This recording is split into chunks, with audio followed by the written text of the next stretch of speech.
Shabbat Shalom a todos mis hermanos, un abrazo en cualquier parte del mundo que usted se encuentre. Sean rica y abundantemente bendecidos. Bienvenidos una vez más a este estudio que estamos haciendo en los Shabbat sobre las fiestas de Yahweh. Que hemos aprendido que no son las fiestas de los judíos, sino que son las fiestas de Yahweh. Y aprendimos también que quiénes son los que están llamados a celebrarla, todos los que hemos sido redimidos por la sangre de Yeshua, nuestro Mashiach. Formamos parte del pueblo de Israel y por ende las fiestas son para nosotros. Aleluya. Vimos también en el Shabbat pasado cuándo debe celebrarse la fiesta. Hablamos de la cebada madura, que es lo que significa Aviv, madurez. Y aún así pues hay muchas contiendas hoy en día de la fecha exacta, ¿verdad? Nosotros nos estamos basando en lo que realmente dice la Escritura, mas sin embargo estudiamos también el Shabbat pasado que Yahshua es nuestra Pascua, Él es nuestro Pesaj, Él es el Cordero de Pesaj, y lo más importante, lo más relevante es lo que realmente significa, y que Yahshua sea realmente tu Cordero de Pesaj, y que sea la sangre de nuestro Mashiach la que esté en los dinteles de la puerta de tu corazón o de tu hogar, de tu familia y de todos nosotros. Vamos a entrar hoy a seguir estudiando, ahora sí, un poquito más de lleno lo que es el Pesaj.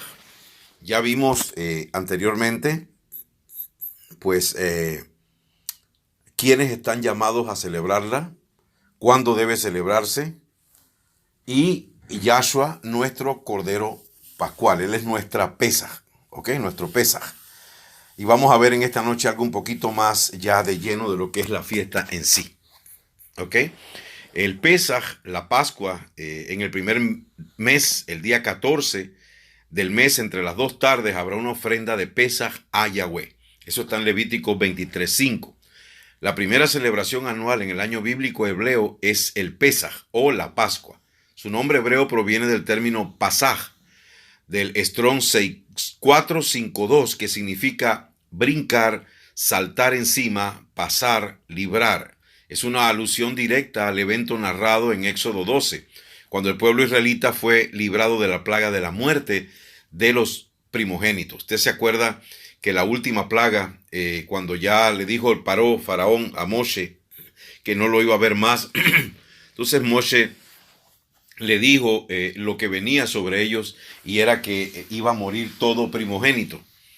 Y entonces pues cuando venía el ángel de la muerte en la noche, todas las casas que habían obedecido lo que le mandó Yahweh a Moshe, de que agarraran un cordero por familia, lo sacrificaran y con la sangre de ese cordero pintaran los dinteles de la casa, por esa sangre que estaba pintando los dinteles o los marcos de la puerta o las ventanas de las casas de los hebreos, el ángel de la muerte pasó de largo. Por eso significa Pesaj es brincar, saltar encima, pasar, librar. Eso es lo que realmente significa Pesaj, por la sangre del cordero que le dio Yahshua la orden a Moshe. Entonces el breve trasfondo histórico de Pesaj dice: como muchos de ustedes probablemente ya conocen, el antiguo pueblo israelita estuvo viviendo en Egipto por muchos años, y gran parte del tiempo que vivió allí estuvo sometido bajo esclavitud. Esto ya había sido profetizado a Abraham muchos años antes de que ocurriera. Entonces dijo a Abraham: ten por cierto que tu simiente será peregrina en tierra ajena y servirá a los de allí, y serán afligidos por ellos 400 años. Eso está en Génesis 15:13. Al pasar los años, el pueblo de Israel clamó a Yahweh por libertad. El Todopoderoso levantó a Moshe como líder, el cual había de solicitar al faraón de Egipto que deje al pueblo israelita en libertad. Y como era de esperarse, el faraón, no los iba a dejar ir sin presentar oposición, e incluso les agravó su trabajo servil. Y por esta razón Yahweh envía 10 plagas sobre el pueblo de Egipto, de modo que el faraón concediera la libertad del pueblo hebreo. De las 10 plagas enviadas sobre Egipto, la última merece especial atención, ya que sienta las bases para la celebración de Pesaj. Esta última plaga consistió en la muerte de todos los primogénitos de Egipto. Antes de enviar esta plaga, el Todopoderoso impartió unas instrucciones específicas al pueblo hebreo, las cuales están descritas en Éxodo 12. En primer lugar, se le ordena a cada familia sacrificar un cordero macho de 1 año sin defecto. Hablen a toda la congregación de Israel, diciendo, en el 10 de este mes, tómese cada uno un cordero por familia de los padres, un cordero por familia, mas si la familia fuere pequeña, que no bastase a comer el cordero, entonces tomarán a su vecino inmediato a su casa, y según el número de personas, cada uno conforme a su comer calcularán el cordero. El cordero será sin defecto, macho de 1 año, lo tomarán de las ovejas de las cabras. En Éxodo 12 del 3 al 5 está esto. El pueblo fue instruido a marcar los dinteles de las puertas de su vivienda con la sangre del cordero que deberían sacrificar. Esto serviría como una señal, de modo que la plaga final no afectara a las familias cuya vivienda estaba marcada con la sangre, o sea, los hogares de las familias hebreas. Aleluya. De este evento es que se deriva la palabra Pesaj, en alusión a que la muerte pasó por encima de los hogares hebreos y no los afectó. Dice, y tomarán la sangre y pondrán en los postes, en el dintel de las casas en que lo van a comer, pues yo pasaré aquella noche por la tierra de Egipto y golpearé todo primogénito en la tierra de Egipto, tanto los hombres como las bestias, y haré juicios en todos los poderosos de Egipto, yo Yahweh, y la sangre les será por señal en las casas donde ustedes estén.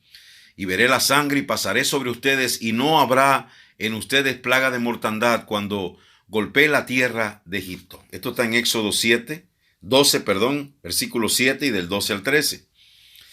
El cordero pascual debía consumirse con hierbas amargas, pan sin levadura y de forma apresurada, ya que esa misma noche saldrían de Egipto. En aquella noche comerán la carne asada al fuego y panes sin levadura con hierbas amargas lo comerán. Y así van a comerlo ceñidos sus lomos, sus calzados en sus pies, su bastón en su mano, y lo comerán apresuradamente en la Pascua de Yahweh. Esto está en Éxodo 12, del 8 al 11. Es importante señalar el efecto devastador que tuvo esta última plaga de la muerte de los primogénitos sobre el pueblo egipcio, y no tan solo por la gran cantidad de muertes. Para el pueblo egipcio, los primogénitos tenían suma importancia, ya que eran los herederos principales de cada familia. En el caso de la familia real, el primogénito era el heredero del trono de Egipto y era considerado casi un ser divino. El artículo de Wikipedia titulado Faraón nos indica lo siguiente: los faraones fueron considerados seres casi divinos durante las primeras dinastías y eran identificados con el dios Horus. A partir de la dinastía, también eran hijos del dios Ra. Normalmente no fueron deificados en vida. Era tras su muerte, cuando el faraón se fusionaba con la deidad de Osiris y adquiría la inmortalidad y una categoría divina, siendo entonces venerado como un dios más en los templos. Por consiguiente, la muerte de los primogénitos implicaba una ruptura en la línea de la sucesión real para el trono de Egipto. Era un reto mayor a la fe egipcia, quienes confiaban que sus deidades protegerían al líder de su nación.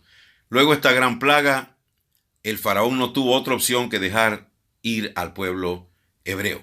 Entonces, más adelante vuelve a cambiar de opinión y decide enviar a sus tropas tras el pueblo hebreo, Éxodo 14 del 5 al 8, pero tal decisión culmina en otro devastador evento para el pueblo egipcio: su destrucción en el Mar Rojo. De esta misma manera que se presenta de que el ángel de la destrucción o el ángel de la muerte pasó por alto sobre las casas que tenían la sangre del cordero mandado por Yahweh a Moshe, de esa misma manera, cuando venga el fin de los tiempos, todos aquellos que estemos cubiertos con la sangre de Mashiach, Yahshua, que esa sangre esté en los dinteles de nuestro corazón, esa destrucción pasará por alto y seremos guardados de la hora mala. Es lo que nos enseñan las Sagradas Escrituras. Ok, veamos los fundamentos del sacrificio de Pesaj. El Pesaj originalmente era un sacrificio animal que tuvo sus inicios la noche en que el pueblo israelita salió de Egipto. Posteriormente, el mismo se hacía en el templo de Jerusalén y luego culminaba en una cena memorial entre familiares y amigos. Como ya vimos, las instrucciones principales para preparar y realizar el mismo se encuentran en Éxodo capítulo 12, donde se narra la primera celebración de Pesaj. La Torá ofrece en Levítico 1 al 5 una descripción general sobre los diferentes tipos de sacrificios u ofrendas que se realizaban en la antigüedad. Cada sacrificio tenía su razón de ser y se realizaban en momentos específicos. Aunque no es el tema primordial, vamos a ver brevemente los diferentes tipos de sacrificios que se realizaban. Estaba el sacrificio de olá, que significa ofrenda elevada. Este tipo de ofrenda era consumido totalmente por el fuego. Estaba el sacrificio de minjá, ofrenda de harina. Este tipo de ofrenda no contenía levadura ni miel. Una parte era consumida al fuego y la otra parte la consumían Aarón y sus hijos. Estaba también la ofrenda shelamim, que es ofrenda de paz. Esta ofrenda animal generalmente se ofrecía en agradecimiento o celebración por algún acontecimiento especial. Una parte era consumida al fuego y la otra parte era consumida por la persona que la ofrecía, su familia o sus amigos, no más tarde del segundo día después de ofrecerse. Eso lo puede ver en Levítico capítulo 19, verso del 5 al 7. También estaba la ofrenda de hatat, y era una ofrenda por falta involuntaria. Esta ofrenda se realizaba para expiación de las faltas cometidas sin darse cuenta o sin saberlo. La ofrenda de asham, que era una ofrenda por la culpa. Esta ofrenda se realizaba cuando la persona incurría en transgresión sin saberlo y al momento o sin intención premeditada, pero luego se percataba de su transgresión y se arrepentía. El sacrificio de Pesaj era por naturaleza una ofrenda del tipo shelamim. La misma se realizaba con el motivo de conmemorar la noche en que el pueblo hebreo salió de Egipto, favorecido por la mano poderosa de Yahweh, Yahshua HaMashiach. Aleluya. La cena memorial de Pesaj se realizaba y aún se realiza, aunque de manera distinta, el día 14 del mes de Abib en la tarde, justo antes de la puesta del sol, que marca el inicio del día 15 del mes. A continuación, una descripción general de la forma en la cual se debía realizar la ofrenda y la cena memorial de Pesaj en la época en que aún existía el templo en Jerusalén. Atención a esto. El día 10 del mes de Abib se escogía un cordero para la cena. El mismo debía ser macho y no podía tener defectos. El día 14 de Abib, el cordero escogido era sacrificado como ofrenda shelamim en el templo de Jerusalén. Eso lo puedes ver en Éxodo 12, verso 6 y Éxodo 16, verso 2 y del 5 al 6. Es importante notar que el Pesaj, al igual que todo sacrificio u ofrenda, solo se podía ofrecer en el templo de Jerusalén, el lugar que Yahweh escogió para hacer habitar allí su nombre. Puede buscar esto en Deuteronomio 12:11, 16:6 y en Primera de Reyes también, 11:36, 14:21, en Segunda de Crónicas 33:4 y en Salmo 132:13. Cualquier sacrificio hecho en otro lugar que no fuera el templo de Jerusalén era inválido y constituía una desobediencia a las instrucciones de Yahweh. Esto es muy importante saberlo. O sea que practicar el Pesaj realmente como lo practicaban los judíos en ese tiempo en el templo de Jerusalén es imposible. Entonces lo que usted y yo hacemos es entender el Pesaj en nuestro corazón, entender que Yahshua es nuestro Pesaj, aleluya, y celebrarlo de una manera en que nosotros lo entendemos y hacemos alusión a lo que era la fiesta que nuestro Padre dio a su pueblo Israel, que por supuesto ahora hay una diferencia. La diferencia es que nuestro Cordero, nuestro Pesaj se llama Yahshua HaMashiach, ¿ok? Entonces, cualquier sacrificio hecho en otro lugar que no fuera el templo de Jerusalén era inválido y constituía una desobediencia a las instrucciones de Yahweh. En la noche se consumía el resto del cordero, el cual debía ser asado al fuego. La cena memorial también incluía panes sin levadura, hierbas amargas. Eso está en Éxodo 12, del 8 al 10. La frase entre las dos tardes menciona en Éxodo 12:6 merece especial atención. En el calendario hebreo, la tarde se divide en dos y se refiere a la parte del día que comprende desde el mediodía hasta la media tarde, que es lo que se llama Sorohorayim, y la parte de Eref, que comprende desde la media tarde hasta el anochecer.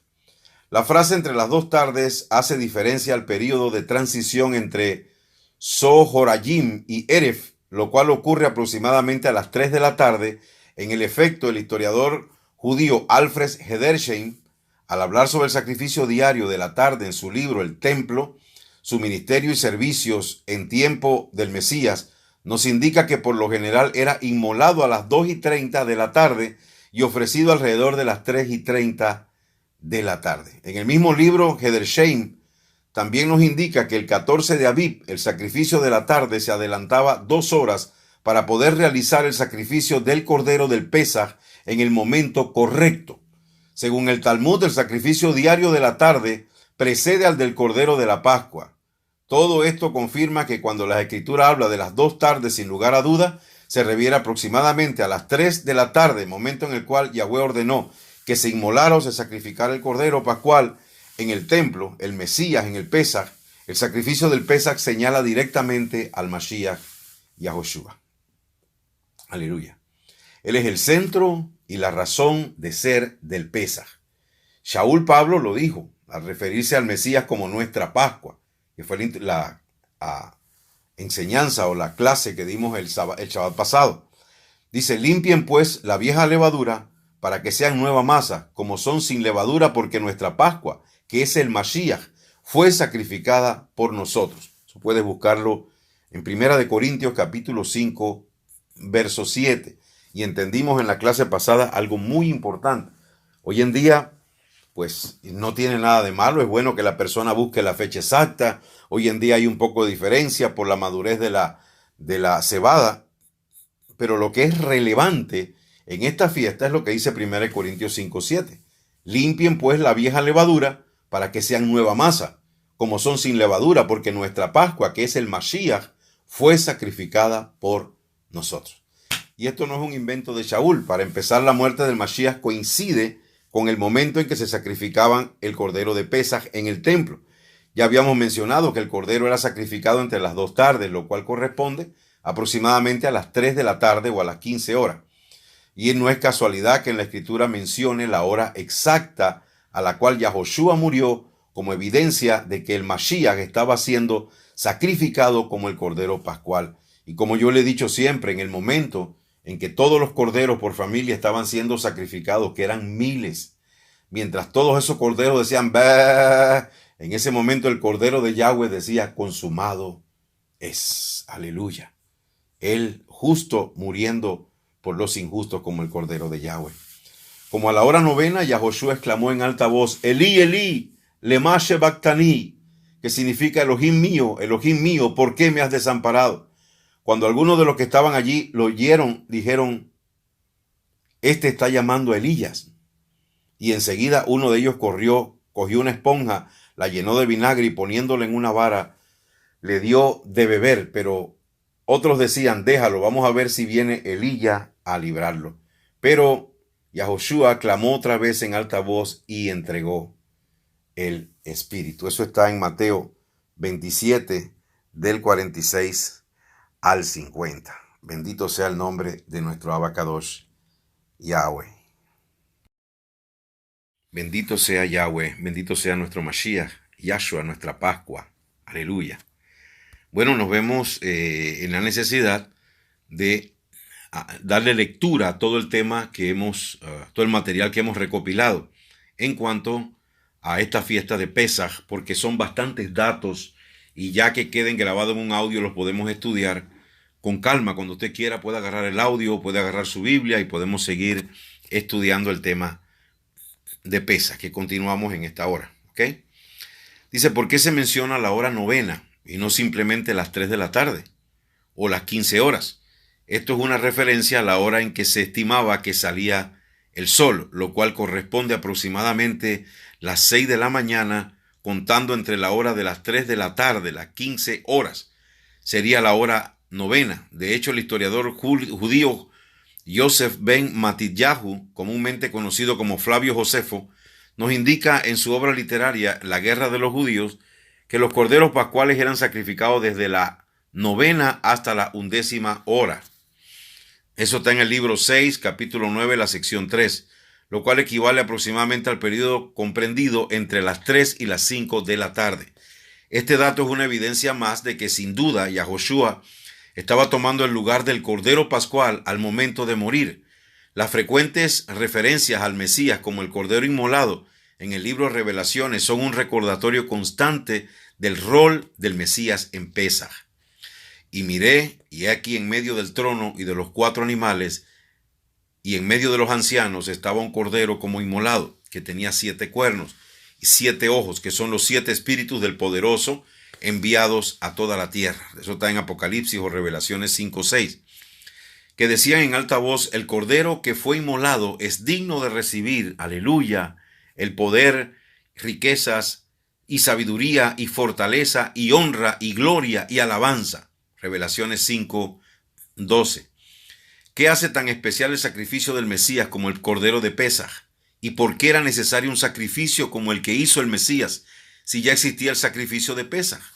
En primer lugar, para entender este detalle debemos tener claro la razón de que los sacrificios de animales, según las Escrituras, toda falta cometida requiere derramamiento de sangre para ser perdonada. Dice la Biblia que sin sangre no hay remisión de pecado. Pues según la Torá, casi todo se purifica con sangre y sin derramamiento de sangre no hay perdón. Hebreos 9:22. Este principio fue establecido por el Todopoderoso, el cual nos enseña que en la sangre está la vida, porque la vida de la carne en la sangre está. Y yo se la he dado a ustedes para expiar sus pecados sobre el altar, por lo cual la misma sangre expiará la persona. Levítico 17:11. Cada vez que se sacrificaba una víctima y se derramaba su sangre, esta víctima estaba asumiendo la culpa por la falta cometida en sustitución de la persona que originalmente cometía la falta. Esta víctima tenía que ser sin defecto ni falta. De su voluntad ofrecerán machos sin defecto de entre las vacas, de entre los corderos o de entre las cabras. Ninguna cosa en que haya falta ofrecerán, porque no será acepto por ustedes. Levítico 22, del 19 al 20. El problema con los sacrificios, incluyendo el de Pesaj, era que estaban limitados a cubrir las faltas o pecados de ese momento. El sacrificio de esa víctima era válido solo por esa vez, ya que luego de su muerte no había más nada que esa víctima pudiera ofrecer por el infractor. Recuerda, hermano, que lo que se hacía era que se llevaban los corderos o el sacrificio que iba a ser por el pecado de aquella persona que tenía que ser redimida. La persona ponía las manos sobre la cabeza del cordero y sus pecados pasaban al animal y la inocencia del animal pasaba a la persona. Pero eso limitaba a que solo eran los pecados que había cometido hasta ese momento. ¿Ok? Dice, esa limitación requería que constantemente los israelitas realizaran sacrificios en expiación por sus pecados. Sin embargo, el sacrificio del Mesías fue diferente, como nos explica en el libro de Hebreos. Escuche bien esto. Y no para ofrecerse muchas veces, asimismo como entra el sumo sacerdote en el santuario cada año con sangre ajena, de otra manera fuera necesario que hubiera padecido muchas veces desde el principio del mundo. Mas ahora, una vez en la consumación de los siglos, para deshacer el pecado, se presentó el sacrificio de sí mismo, y de la manera que está establecido a los hombres que mueran una vez y después el juicio, así también el Mesías fue ofrecido una vez para agotar los pecados de muchos. ¡Qué bello! Hebreos 9, del 25 al 28. En otras palabras, mientras el sacrificio pascual tenía que hacerse anualmente y otros tipos de sacrificio de expiación tenían que repetirse constantemente, el sacrificio del Mesías trasciende las limitaciones, ya que se ofreció una vez y para siempre, sin necesidad de repetirse.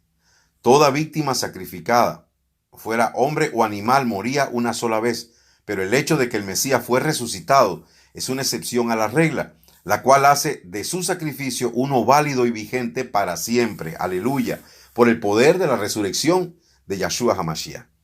No cabe duda, Yahshua es nuestro Cordero Pascual, quien fue sacrificado por nuestros pecados.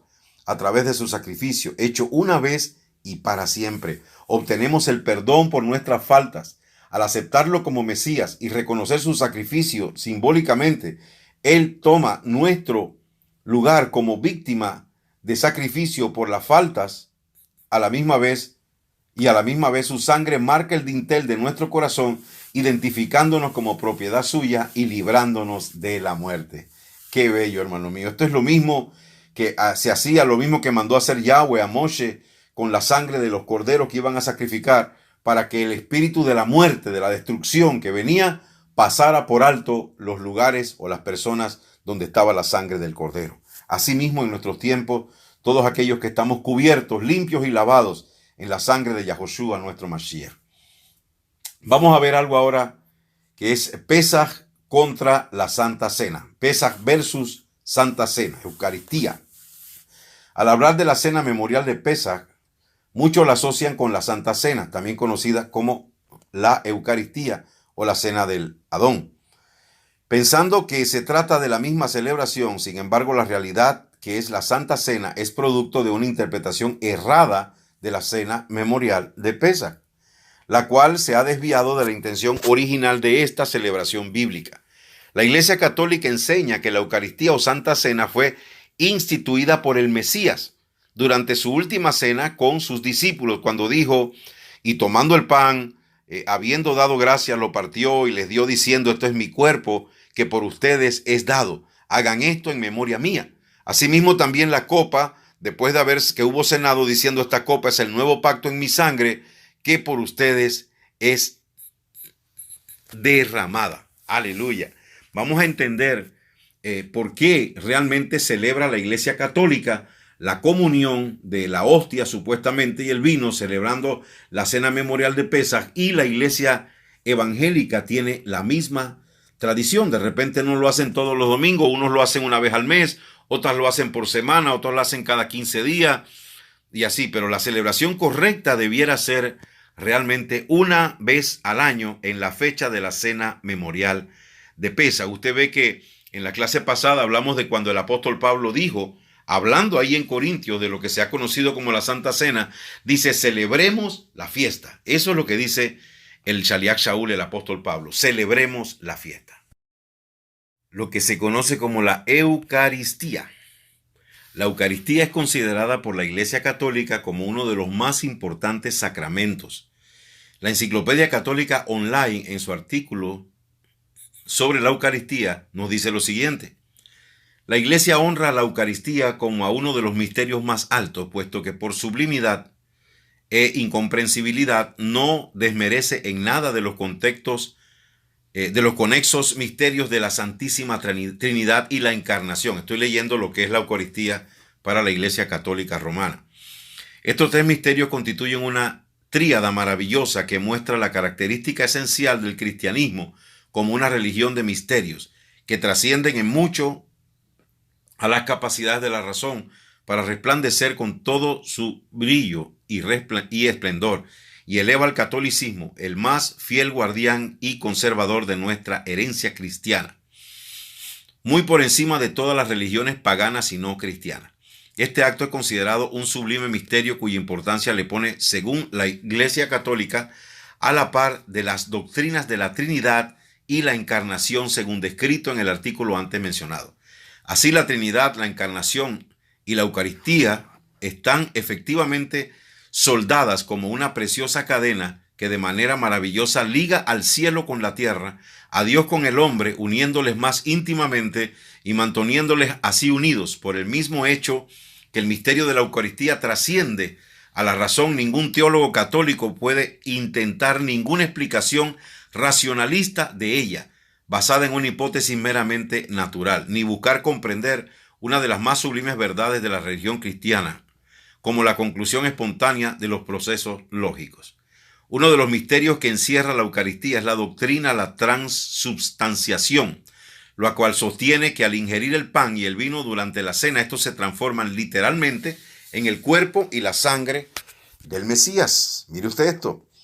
Sin embargo, esta doctrina no solo carece de fundamento bíblico, sino que contradice lo que la misma Torá establece sobre el ingerir sangre. Además, ninguna sangre comerás en todas sus habitaciones, así de aves como de bestias. Cualquier persona que comiera alguna sangre, la tal persona será cortada de sus pueblos. Levítico 7, el 26 al 27.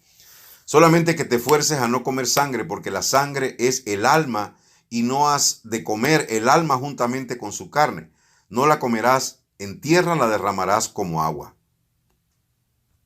No comerás de ella para que te vaya bien a ti y a tus hijos después de ti, cuando lo hicieres lo recto delante de los ojos de Yahweh. Deuteronomio 12 del 23 al 25.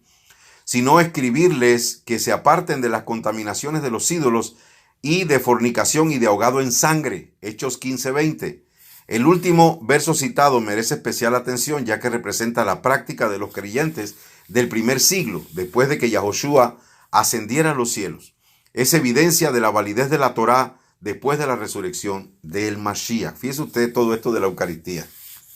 Ahora, la Eucaristía, junto con la doctrina de la transubstanciación y también de la consubstanciación, doctrina que sostiene que el cuerpo y la sangre del Mesías coexisten junto con los elementos del pan y el vino, son ideologías que carecen de fundamento en la Torá. No hay sentido alguno en que Yahweh ordene no consumir sangre alguna para luego cambiar de opinión y establecer un ritual en el cual se esté consumiendo la sangre del Mesías, contradiciendo su propia palabra. Cuando Yahoshua dijo, este es mi cuerpo y esta es mi sangre, es claro que no lo dijo en sentido literal, sino simbólico, queriendo transmitir una verdad muy sublime, que a través del sacrificio de su cuerpo y del derramamiento de su sangre, una alusión directa a los sacrificios de expiación por los pecados, su pueblo Israel sería redimido una vez y para siempre. Otro problema con la Eucaristía es que la distanciada y desvinculada que está de las instrucciones de la Torá respecto a la celebración del sacrificio de Pesaj. Por lo general, la Eucaristía es celebrada mensual o semanalmente en la mayoría de las iglesias. Sin embargo, la Torá nos indica que el Pesaj es celebrado una vez al año. Este detalle separa la Eucaristía del contexto original del Pesaj y por naturaleza la convierte en otra celebración diferente. Y a esto le añadimos la doctrina de la transubstanciación. Al final tenemos una celebración totalmente diferente, tanto en sus bases doctrinales como en sus fechas de celebración. Básicamente es el mismo error que cometió Jeroboam, cuando instituyó celebraciones sin fundamento en la Escritura. Eso está en Primera de Reyes 12 y 13. Sencillamente, amados, la Santa Cena o Eucaristía es una celebración que por naturaleza está lejos de la celebración de Pesaj, sea la Eucaristía en la Iglesia católica o la Santa Cena en la Iglesia cristiana, que es lo mismo que la Eucaristía de la Iglesia católica, solo que en fechas tal vez un poquito diferentes, una vez al mes, una vez por semana, cosas así. Es una celebración totalmente diferente y ajena a la Escritura, la cual no se debe confundir con la celebración bíblica de Pesaj, celebrando la cena memorial del Pesaj. ¿Ok? Vamos a ver ahora lo que es la celebración. Ya vimos la comparación con lo que se llama la Eucaristía o la Santa Cena, que no tiene nada que ver con la celebración de Pesaj y que es muy parecida tanto la Eucaristía como la Santa Cena y que nos apartan un poco de lo que realmente significaba esta celebración memorial de Pesaj. ¿Ok? Entonces, antes de comenzar a hablar sobre cómo celebrar la cena de Pesaj, es importante mencionar que esta cena es un memorial, es decir, es una conmemoración simbólica de lo que sucedió en Egipto para lo que hemos recibido a Yahoshua como el Mashiach en conmemoración de su sacrificio por nosotros. Actualmente esta celebración no es un sacrificio u ofrenda que se ofrece a Yahweh. Aquellos que hemos recibido a Yahoshua el Mashiach, sabemos que Él es nuestro Cordero Pascual, el cual ya fue sacrificado por nosotros. 1 Corintios 5:7. Por lo que no hay necesidad de efectuar otro sacrificio u ofrenda. Sin embargo, amados, yo conocí en Panamá una gente que tenía su cordero apartadito para sacrificarlo el día de Pesaj. Y esto es totalmente antibíblico y es anti-Torá. ¿Sí? Porque no hay templo y no se debe ofrecer un cordero porque ya Yahshua fue sacrificado y Él es nuestro cordero. Pero hay gente, hermano, que en el afán de hacer las cosas exactamente como la tenían que hacer los judíos, en ese tiempo pasan por alto cosas que son más importantes que la misma celebración. Y más importante que la misma celebración es entender la fiesta y entender que Yahshua es nuestro Cordero Pascual. Aleluya. La cena de Pesaj se celebra generalmente justo antes de la puesta del sol del día 14 del primer mes del calendario bíblico hebreo. La misma consiste en una cena simbólica en la cual se incluyen ciertos elementos mencionados en la Escritura y algunos elementos tradicionales. A continuación, una descripción general de estos elementos. Pan sin levadura. Dado el hecho de que la cena de Pesaj marca también el inicio de la celebración de la fiesta de los panes sin levadura, matzot, es necesario preparar de antemano o conseguir ya ha preparado pan sin levadura, de modo que se cumpla con este mandamiento. O sea, debemos tener en la cena del Pesaj pan sin levadura. Aleluya. El pan sin levadura es parte de la ceremonia de Pesaj y también se consume posteriormente por una semana, durante el tiempo que dura la fiesta de Matzot o panes sin levadura. En el contexto de esta celebración, la levadura es símbolo de varias cosas: el orgullo, el pecado y la falsa enseñanza o doctrina. El consumir pan sin levadura nos enseña que debemos limpiar nuestra vida de orgullo, del pecado y de la falsa doctrina. Qué lindo, va tomando como forma este asunto. Es bello, en el nombre de Yahshua, nuestro Mesías. Las hierbas amargas. Aleluya. En la antigüedad, Yahweh ordenó a los israelitas consumir el cordero de Pascua con hierbas amargas, en hebreo maror. Hoy día no consumimos cordero, ya que entendemos que el Mashiach Yahshua es nuestro cordero pascual.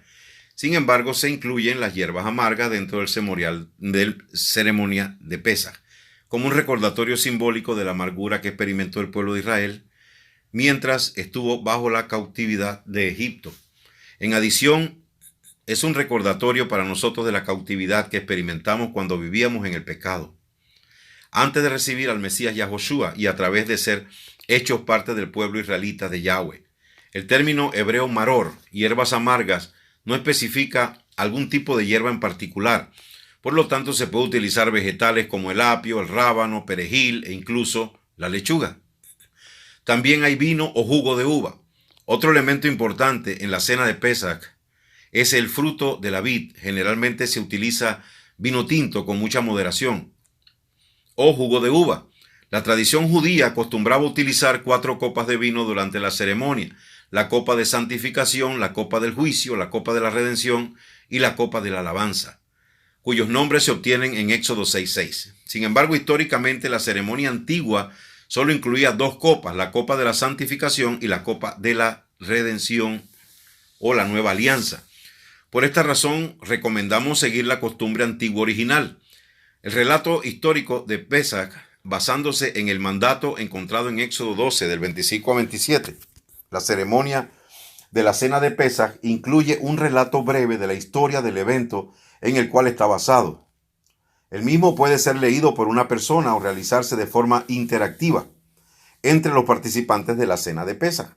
Por supuesto, la ceremonia estaría incompleta sin una cena. Los ingredientes de la misma quedan a discreción de la familia o grupo que celebra la cena, salvo que no se debe consumir cordero por las razones expuestas previamente. La idea es compartir y disfrutar en conmemoración de los eventos que dan base a esta celebración. Los cánticos tradicionales, como parte de la ceremonia, se entonan diversos cánticos tradicionales asociados con esta celebración. Algunos de los cánticos más conocidos son Dayenú, Nos Basta y Baja Moisés. Este último es un canto espiritual negro del siglo XIX adoptado por la tradición judía. Diversas versiones de estos cánticos y otros asociados a la celebración del Pesaj pueden ser encontrados en el Internet, pero en última instancia pueden ser sustituidos por otros cánticos apropiados. Los elementos antes mencionados comprenden la celebración de Pesaj, elementos de la tradición judía. En adición a los elementos mencionados en la Escritura, existen algunos elementos que se han añadido a través del tiempo en la celebración de Pesaj. Ya hemos mencionado algunos, como los cánticos tradicionales, las 4 copas. Al considerar estos elementos, es importante entender que no hay maldad en incluir elementos provenientes de la tradición en las celebraciones bíblicas. El problema real surge si este elemento tradicional contradice lo establecido en la Escritura, en cuyo caso habría que desecharlo. Analicemos algunos de los elementos añadidos por la tradición judía a la cena de Pesaj. ¿Okay? Lo que vamos a ver ahora es algunas cosas que la tradición judía le ha añadido a la cena de Pesaj. Ya usted y yo entendimos que no debemos esa noche comer cordero porque nuestro cordero es Yahshua HaMashiach. Esto que hacemos nosotros es algo simbólico, ¿ok?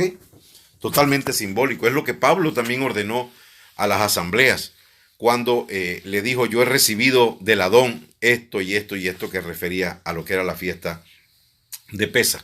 Por lo cual concluye él diciendo: celebremos pues la fiesta. ¿Ok? Vamos a ver algunas de las cosas que hacen los judíos en sus tradicionales cenas de Pesaj. Dice hueso de cordero. Dice, como parte de la ceremonia tradicional judía se utiliza un hueso de cordero en símbolo del sacrificio que se hacía cuando el templo existía. Sin embargo, los que hemos recibido al Mesías Yahoshua, nuestro cordero pascual, no debemos utilizar ese elemento en la ceremonia de Pesaj.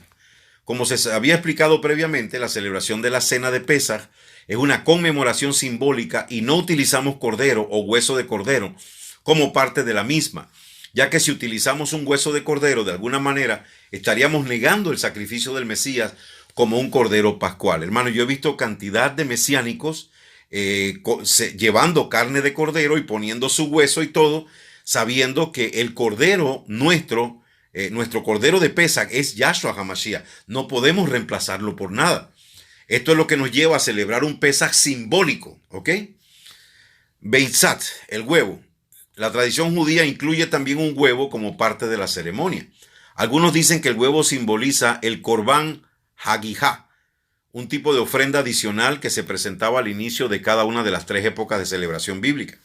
Otros dicen que simboliza la destrucción del templo del primer siglo y lo usan en sustitución del hueso del cordero, ya que no es posible hacer sacrificio hoy en día, debido a que el templo no existe. Y aún otros dicen que representa al pueblo judío, quien a pesar de la persecución se hace más fuerte al pasar el tiempo, similar al huevo, que mientras más se cocina, más se endurece. La realidad es que no hay evidencia en la escritura del uso del huevo en la ceremonia de Pesaj. Incluso se cree que el huevo se añadió posteriormente como producto de la influencia pagana de la celebración de Easter. Debido a esto y a la falta de evidencia bíblica para sustentar su uso, se recomienda no utilizarlo. Aficomen, el aficomen, término que significa que viene después o postre, es un pedazo de pan sin levadura que se esconde durante la ceremonia tradicional del Pesaj y luego se consume como postre luego de la cena principal. Los judíos ortodoxos consideran el aficomen como un sustituto del cordero de Pesaj, ya que no les es posible hacer sacrificios debido a la ausencia del templo. En cambio, los creyentes en el Mesías consideran del aficomen como un símbolo del cuerpo del Mesías, y el hecho de esconderse durante la cena es el símbolo de los 3 días y 3 noches que estuvo escondido en el cuerpo del Mashiach durante su muerte. La escritura no menciona el aficomen como tal. Esta costumbre es producto de la tradición y no todos los judíos la observan. Sin embargo, tampoco hay mal en observarla siempre y cuando se haga como símbolo del cuerpo del Mashiach y no en sustitución del cordero de Pesaj. Qué interesante está esto. Es bastante material, por lo que hemos procedido a recopilarlo y hemos procedido a leerlo y a comentar algunas partes, porque es bastante material, pero estoy seguro que de todo lo que hemos leído se nos están quedando las cosas que son principales. Bendito sea Yahweh nuestro Elohim. Bueno, hemos tocado prácticamente todos los puntos que tienen que ver con el Pesaj, con la explicación del mismo, y vamos a concluir en este audio lo que hemos querido transmitir en esta noche y dando una conclusión que creo que es lo más importante de lo que podemos haber visto en esta noche, ¿ok? Aparte de todo lo que le dijimos, aparte de lo que ustedes han visto que ha hecho la tradición judía o la tradición ortodoxa, usted se da cuenta que lo más importante en esta fiesta es entenderla y que realmente el Cordero de Yahweh, aleluya, que es Yahoshua, nuestro Mashiach, haya limpiado nuestras vidas de toda clase de pecado.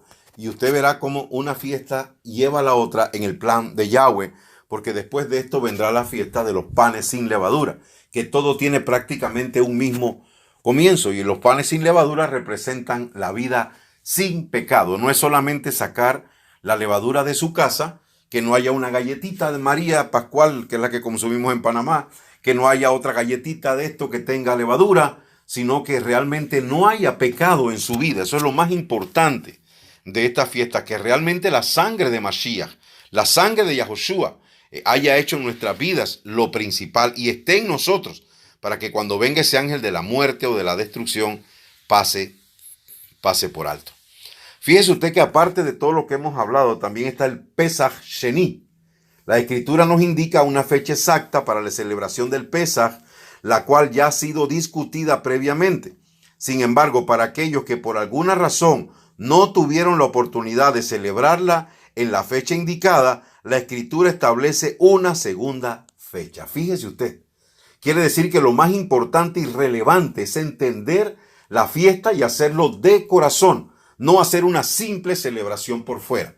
Personas que siguen en pecado, que siguen siendo ásperas con sus hermanos, que odian a los hermanos y entonces celebrando una fiesta de Pesaj, como que realmente el Cordero de Yahweh no ha hecho nada en esa vida.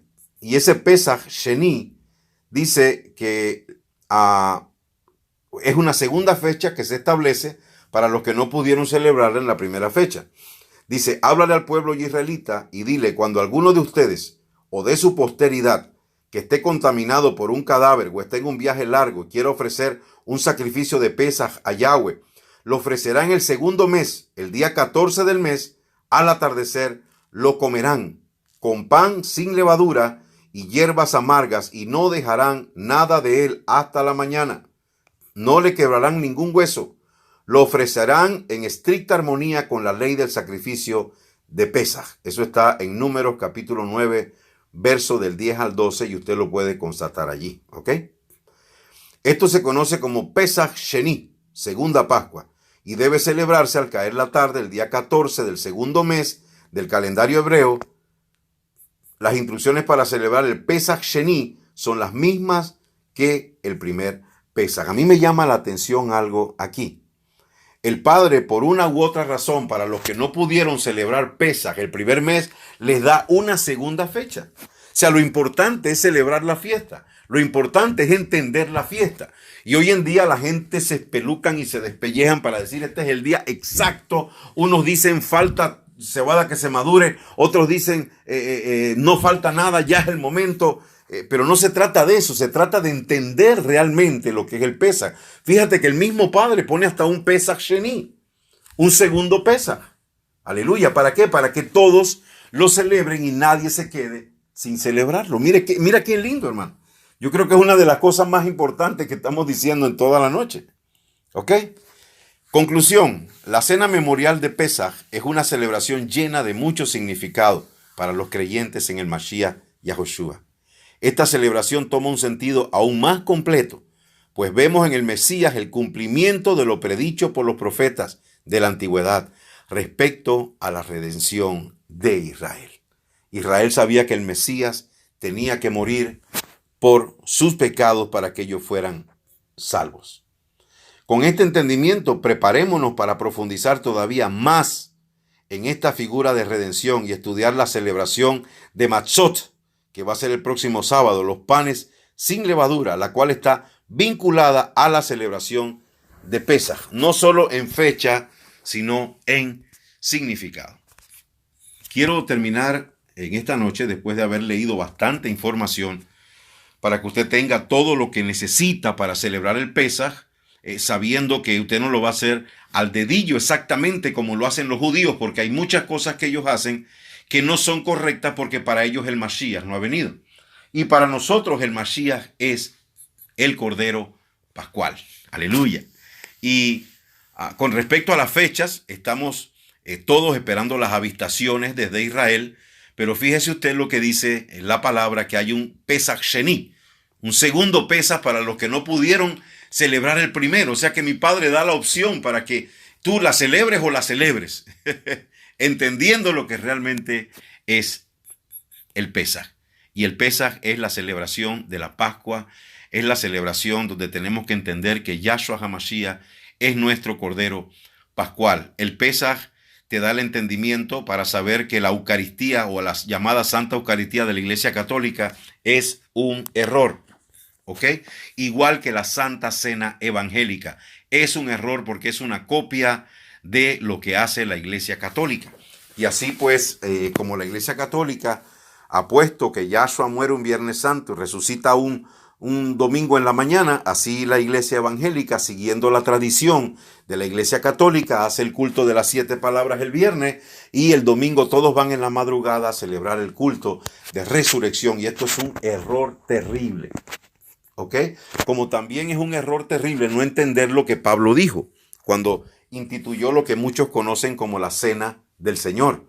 Pablo lo que dijo fue: celebremos la fiesta, aleluya, pero ahora con panes sin levadura, que sería la vida libre de pecado. Esperamos que esta instrucción que hemos recibido en esta noche de todo lo que realmente se hace y que significa la fiesta de Pesaj nos sirva a nosotros para entender lo que vamos a celebrar y también entender que es el preámbulo a la fiesta de los panes sin levadura, que significa una vida sin pecado. Padre, te doy gracias por este momento con mis hermanos en este bello Shabbat, hablando de tu primera fiesta que tú instituiste, Padre, de la fiesta de Yahweh, que es la fiesta de Pesaj.